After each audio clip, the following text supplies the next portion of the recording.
Hi, I'm Ryan. I'm Josh. Welcome back to another episode of MTG Friends Mechanics. Today we're going to talk about cycling. Yes, we are. Cycling. It's the mechanic where you discard that card, typically for 2, and you draw another card. It's an activated ability, and there are several different variations of it, like plain cycling, swamp cycling, island cycling, basic, land cycling. But we're not going to get into the small nuances there. Yep, and typically, although not always, when you cycle a card, there's often an extra bonus to that card, which segues us right into the first one we want to talk about. The Archfiend of Ifnir. It's 3 colorless and 2 black, 5/4 flying, and costs 2 to cycle. So you could pay 2, discard, and then draw another card. But if you have it on the field, it gives all of the opponents, when you do another cycle of a card, or discard, gives all your opponent's creatures -1/-1 counter on all of them permanently, which is pretty amazing. And the artwork of this thing is super cool looking. It basically reminds me of my hard rock metal. He likes dark death metal artwork, and if it wasn't for me, this channel would just be all this stuff right here. Yes. Love it. But no, it's a great card because it does have a high cost, and if you draw it early in the game, you can just pass it over and get a different card because of the cycling.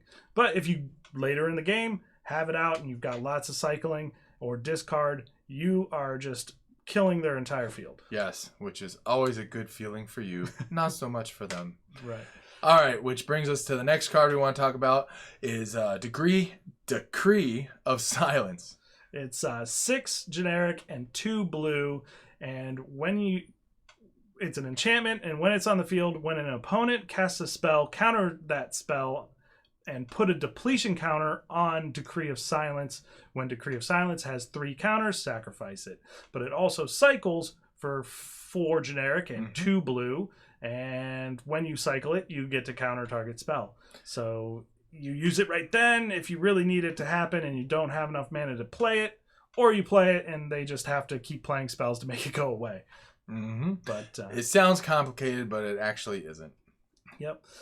Next we got Cloud of Fairies. He said we can't do that one, but I said we have to do that one because it's 1 generic, 1 blue, and when it enters the battlefield, it untaps 2 lands. And for a 1/1 flyer that's basically free, you can't hate on it. And then if you don't want to play it, you can just cycle it for 2 and get another card. And anytime you can keep your mana open like that is always going to be an added bonus that is going to put you a little bit ahead of the opponent that you're playing against. Yep.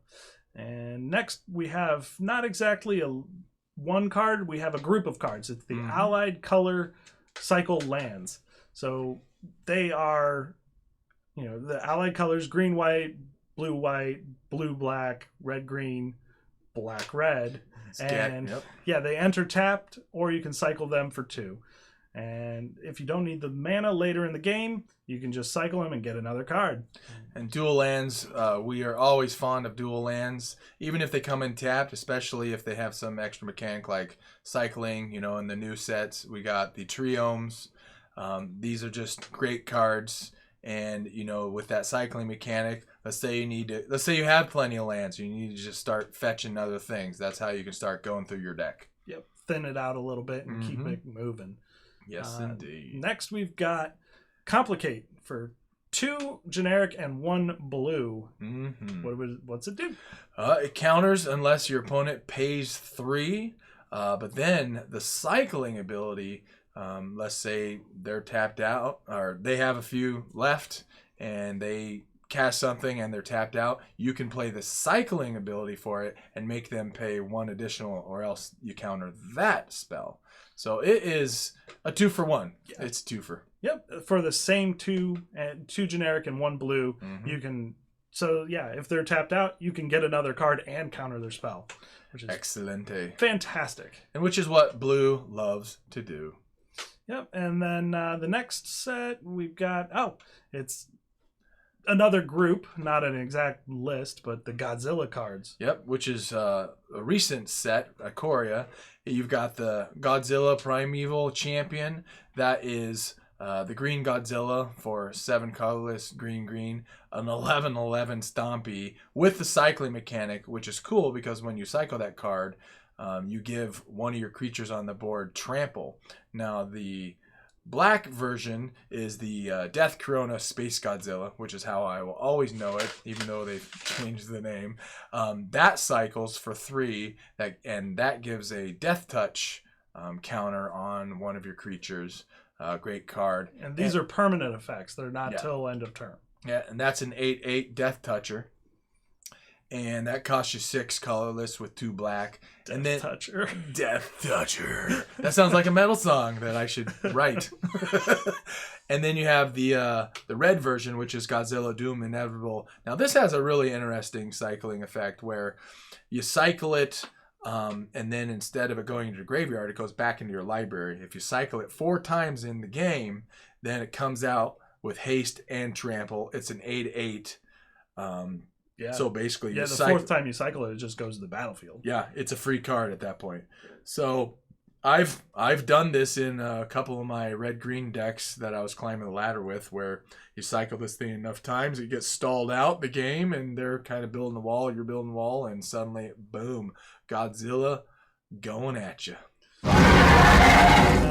We've got a couple more cards that aren't exactly cycling cards, but they work well if you're running a deck with lots of cycling. Very well. So the first one is the Fluctuator. It's a 2 generic artifact that reduces the cost of cycling abilities by 2, making most cards with cycling free to cycle. And it's great because if you're trying to get an effect of Spell Mastery, Delirium, or Threshold, it makes it very quick to fill up your graveyard to satisfy those requirements. Yeah, and once you get the cycling cost down to 1 or none, then you can just start going through your deck. Especially if you're playing Commander or something, you're going to be drawing cards, discarding cards. Yeah, so just filtering. Yes, it's gonna get out of hand real quick. And then the next one we got is the Abandoned Sarcophagus, another artifact. It costs 3 generic, and it allows you to cast cycling cards from the graveyard. And when you cast a cycling card, if you didn't cycle it, it goes to exile. But if you cycle it, it goes to the graveyard. You can then play it, and you get the twofer. You get to draw a card, then you get the effect of the card itself. Or you can just leave it in the graveyard and play it later. And then there's another card that we just wanted to talk about because it's just janky, just pure madness. Yes. Blast from the Past, not legal, but it has, in addition to cycling, madness, kicker, flashback, and buyback, which we're going to talk about all those mechanics in many of our episodes. But indeed, we try and focus on the fun cards. And that one would be fun. Annoyingly fun. And this one was never actually legal in standard, limited, or anything. It was from Unhinged. Yeah, I think. Yes, that sounds right. Correct me if I'm wrong. I know you will.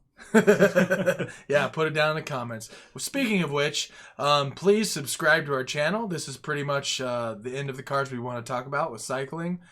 Give us those thumbs up, and we'll keep making episodes. Yes, subscribe to be a friend of the gathering. Yes, indeed.